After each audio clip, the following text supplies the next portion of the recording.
大家好，我係梁 Sir。今日咧嗰個分享咧係關於我哋嘅Level 4教學與評核指引裏邊嘅教學模式嘅一個叫指引嘅。另一樣咧就係一啲咩視頻教材啦。好似好多時就係播啲影片啦，關於個課題嘅，可以播俾一啲學員去睇下。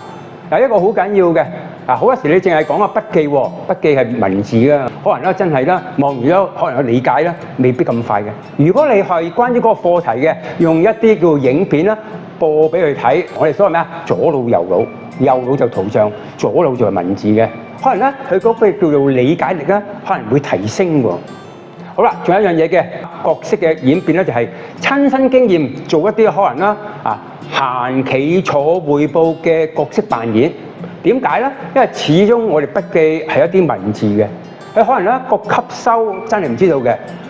作為一個導師，可以咧喺一個叫觀摩到佢喺個角色扮演裏邊咧有啲乜嘢嘅可能盲點睇唔到，或者我哋可以揾啲學員做一啲叫做客觀啲同佢分享。覺得頭先個角色扮演有啲咩叫改善空間啦？仲有小組討論啦。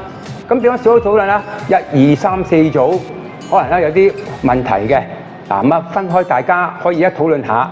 可能咧第一組嘅可能講咗一啲叫做個答案，2、3組可唔可以分享其他或者有冇啲叫做改善嘅空間？亦都係一個好處嘅。一小組係一個咩腦海震盪brainstorming 可以幫助點樣啦？幫助大家可以將嗰個叫做視覺闊啲嘅，令到大家有一個叫做成長，一個叫做思維嘅。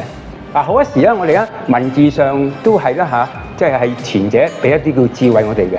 而家我哋可以將樣嘢提升翻佢，有冇啲其他嘅唔同嘅一啲叫做觀點可以加入喺一個叫做課堂裏邊嘅？所以小組討論係非常緊要嘅。